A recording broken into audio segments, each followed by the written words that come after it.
Shabbat Shalom, everybody. This is Rabbi Shmuel, Rabbi Stephen, with you this week for this week's 10-minute Torah.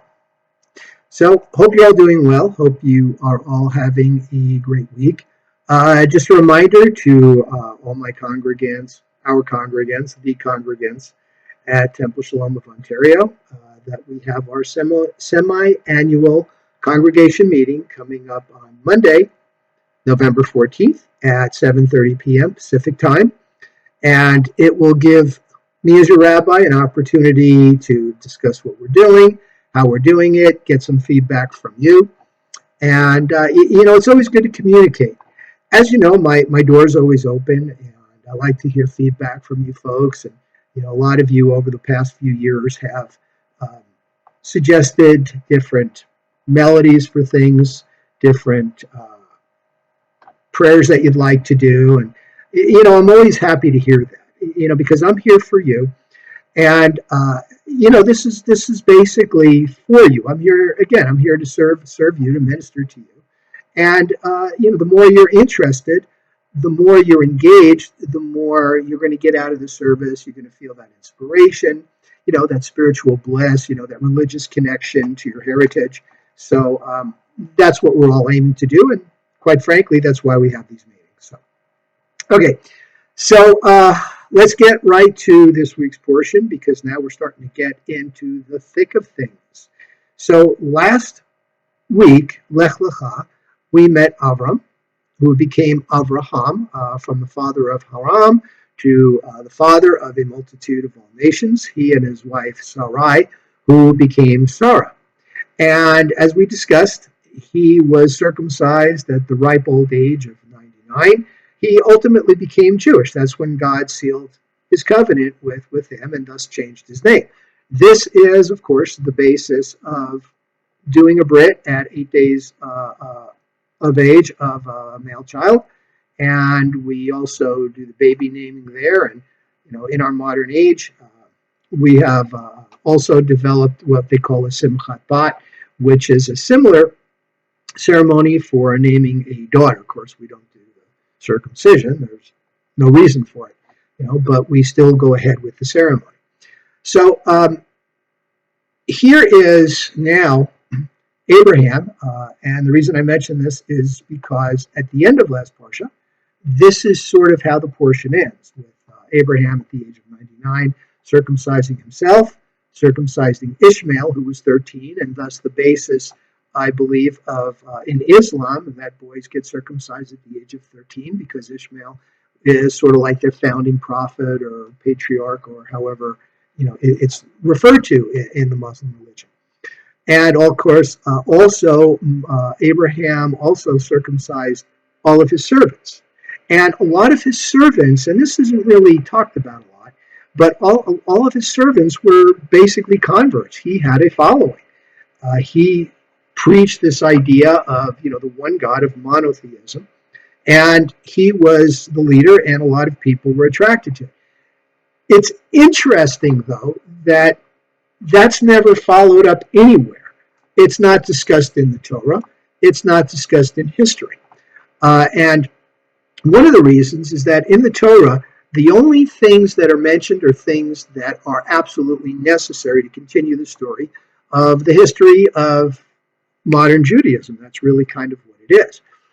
So, did they not have a place in Judaism? Did they not? Maybe they went off and started their own cults. Maybe when Abraham went through his travels, everybody got dispersed. Who knows?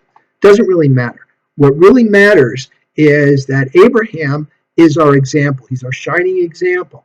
We talk about the three patriarchs, Abraham, Isaac, and Jacob, and we talk about our four matriarchs, Sarah, Rivka, Rebecca, Rachel, and Leah, and we honor all of them. However, the patriarch and matriarch of the patriarchs and matriarchs is really Abraham and Sarah. They're the ones that started this whole thing out of the blue. It was Abraham's righteousness, his conception of Torah, that really attracted God to seek him out and say, I need somebody to be an example for the human race. Because I'm going to ultimately give your descendants my teaching. Now, let's understand something. As the Parsha opens up, Abraham is sitting by his tent. He's recovering from a circumcision. And according to the Midrash, the Jewish folklore that surrounds a lot of the events that happen in the Torah, this was the third day after Abraham circumcised himself. And by a lot of accounts, it is the toughest day. It's when the pain's the most, it's throbbing, whatever. And he was relaxing, he was resting, but Abraham liked to sit outside his tent because one of his favorite things to do was offer hospitality to travelers and strangers.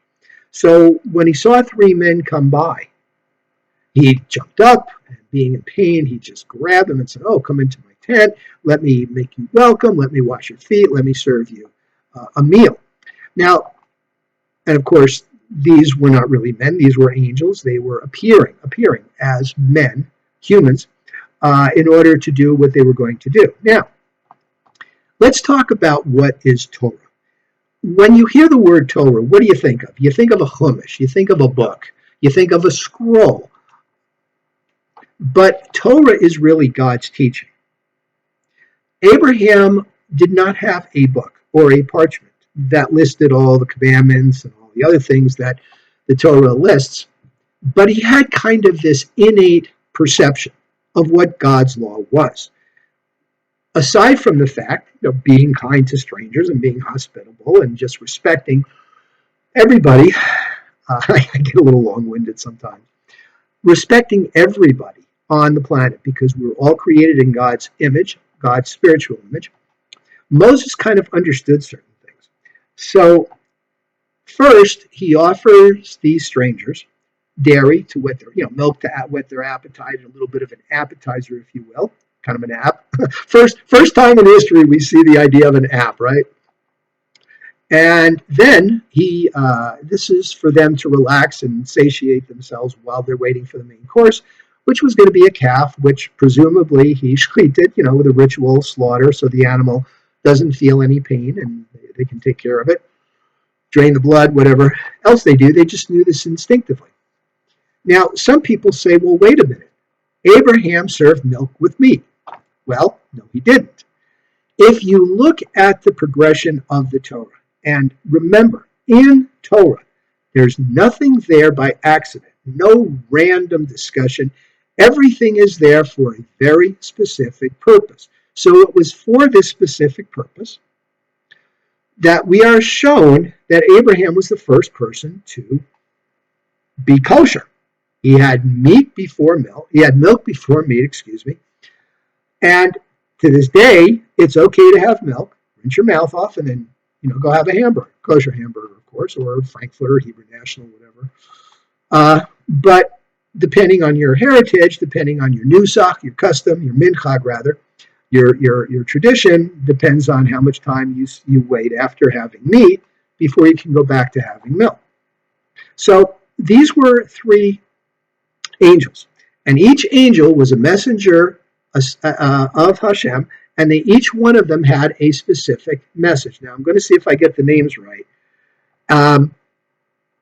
One of the angels, I believe it was, Michael, was the one that said that Sarah was going to have a son.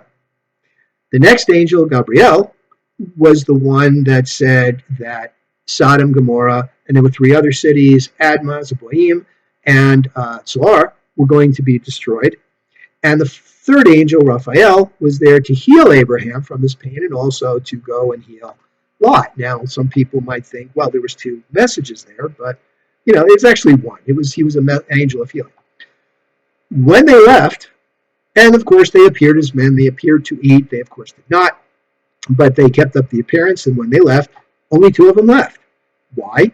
Because the message had been given that Sarah was going to have a child, and of course they all laughed with joy or disbelief, however you want to read into it, and hence the name Yitzchak from the word misachek, to make fun. And so one angel was done, his mission was done, so the other two head off to Sodom to destroy it and presumably rescue Lot. While they're doing that, Abraham has the effrontery, or the courage, however you want to look at it, to approach Hashem and say, don't do this. There might be righteous people there. What if there's 50 righteous people, this famous bargaining? And God said, okay, if there are 50 righteous people, I will spare the cities. So, well, wait a minute. What if there's 5? What if, 5 less? What if there's 45? Well, God's like, okay, 45. What gets them down to 10? And yes, this is one of the bases of a minyan, 10 people to read from the Torah, repeat the Amidah, do the sanctifications, the Kiddushes, Yikadah, the Yikadash, that. God did not have to be told. But yet, there was an opportunity for Abraham to show his righteousness. Because remember, the more we practice something, the better we get into it. That's why we talk about practicing Judaism, so we can get better. Better at what? Better at observing the commandments. That's what all of this centers around, and that's what Abraham kind of is showing us. Okay, Shabbat Shalom. Hope to see you in services. See you at the meeting. Any questions, any comments, you know where to find me. And thank you for listening.